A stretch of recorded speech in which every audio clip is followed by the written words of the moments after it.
लोकसभा चुनाव जो लोकतंत्र का महापर्व होता है, इस लोकसभा चुनाव के दौरान जिस तरह से 3-3 बार के प्रचंड बहुमत से चुने हुए मुख्यमंत्री को लोकसभा चुनाव में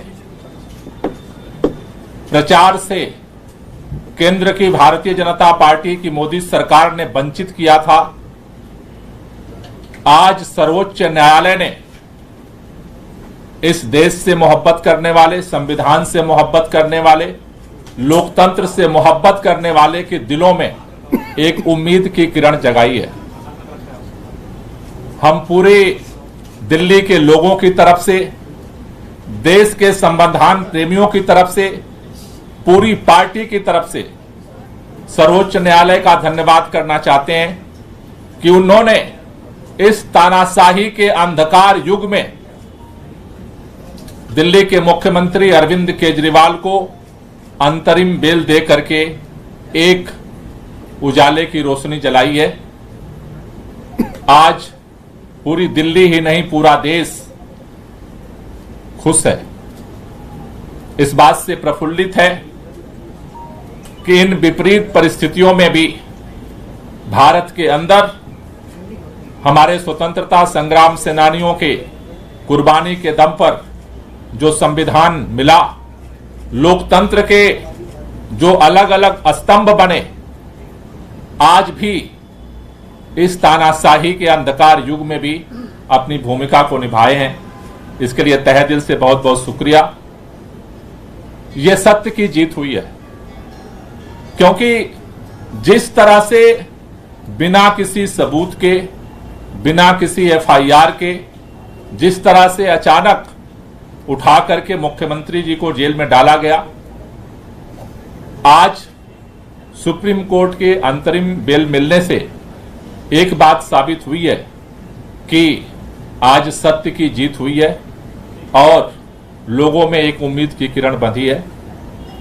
मैं पूरे दिल्ली के लोगों से, देश के लोगों से एक ही बात कहना चाहता हूं कि जो इस देश के अंदर हम सब ने मिलकर के लोकतांत्रिक तरीके से, संवैधानिक तरीके से, वोट की ताकत से इस देश से तानाशाही को खत्म करने का, संविधान को बचाने का, लोकतंत्र को बचाने का जो अभियान चलाया है, अरविंद केजरीवाल जी के बाहर आने से ये और मजबूत होगा। पूरा देश मिलकर के इस लड़ाई को लड़ेगा और इस देश के अंदर लोकतंत्र को और संविधान को बचा करके इस देश को और मजबूत करेगा। तो मैं पुनः सभी लोगों को बधाई भी देना चाहता हूं और खास तौर से सुप्रीम कोर्ट का धन्यवाद करना चाहता हूं। मैं चाहूंगा कि आतिशी जी बात।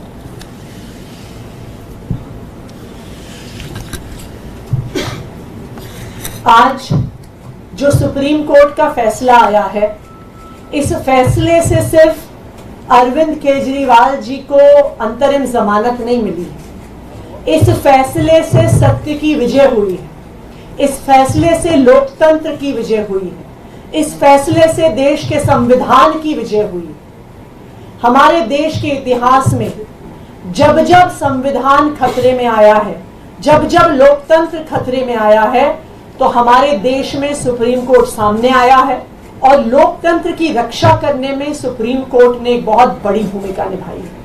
आज भी अरविंद केजरीवाल जी को अंतरिम जमानत देकर, अरविंद केजरीवाल जी को चुनाव में प्रचार में आने के लिए जमानत जो सुप्रीम कोर्ट ने दी है, इस फैसले से लोकतंत्र की रक्षा होगी, क्योंकि इस देश में लोकतंत्र हमारे देश का सबसे बड़ा सिद्धांत है।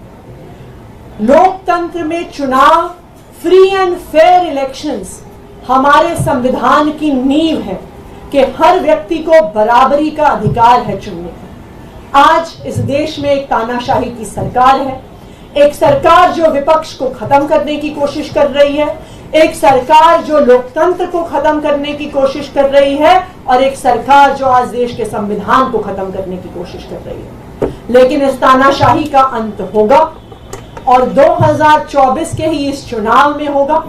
और मैं एक बार फिर सुप्रीम कोर्ट का धन्यवाद करना चाहती हूं सामने आकर लोकतंत्र को बचाने के लिए, और मैं इस देश के लोगों से अपील करना चाहती हूं कि इस देश को, अपने लोकतंत्र को और अपने संविधान को बचाने के लिए ये आखिरी मौका है। इसलिए हम सब की जिम्मेदारी है कि हम सबको मिलकर अपनी वोट की ताकत से इस तानाशाही को खत्म करना है। धन्यवाद। सौरभ।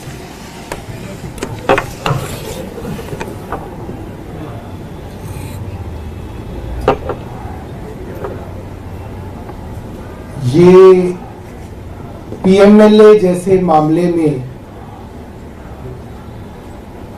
जिसमें केंद्र की पूरी सरकार, उनकी पूरी आर्टिलरी, पूरी मशीनरी एक मुख्यमंत्री को जेल में रखना चाह रही थी, और ऐसे मामलों में जहां पे महीनों महीनों बिना सबूतों के लोगों को जेल में रखा गया, उनकी इंटरिम बेल 40 दिन में होना, मुझे लगता है कि कोई चमत्कार से बड़ा ही कुछ है। और ये सुप्रीम कोर्ट के माध्यम से, मेरा मानना है, ऊपर वाले का एक इशारा है, ऊपर ईश्वर का इशारा है कि जो भारत में चल रहा है उसमें बदलाव आना जरूरी है। और मेरा मन कहता है कि ये अपने भक्त अरविंद केजरीवाल जी के लिए बजरंग बली हनुमान जी का आशीर्वाद है कि एक चमत्कार की तरह आज वो जेल से बाहर आएंगे। और मुझे लगता है कि इसका बड़ा मकसद है, ये कोई साधारण बात नहीं है, ये बहुत असाधारण बात है जो हो रही है। और एक बड़े मकसद के लिए अरविंद केजरीवाल जी जेल से बाहर आ रहे हैं, और आपको कुछ दिनों के अंदर दिखेगा कि देश के अंदर अब बड़े बदलाव इनकी रिहाई के साथ दिखने लगेंगे। बहुत बहुत धन्यवाद।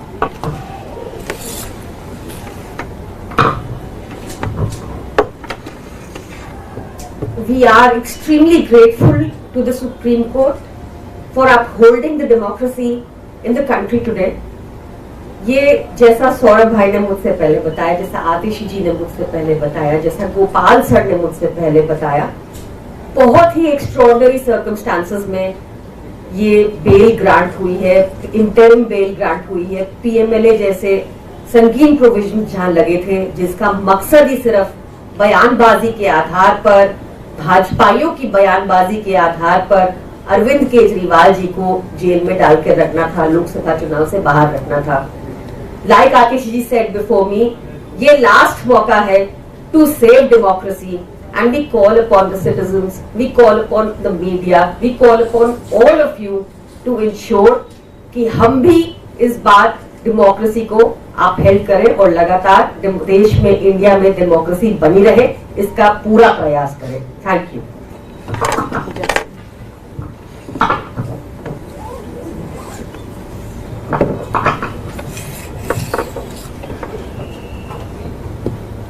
जिस पल का इंतजार देश के करोड़ों लोगों को था, न केवल आम आदमी पार्टी के लाखों करोड़ों कार्यकर्ता, लेकिन देश का जन जन जिस पल के लिए इंतजार कर रहा था कि कब अरविंद केजरीवाल जी, जिन्होंने इस देश को एक ईमानदार राजनीति खड़ा करके दिखाया है, वो जेल से कब रिहा होंगे, वो पल आज आ गया है।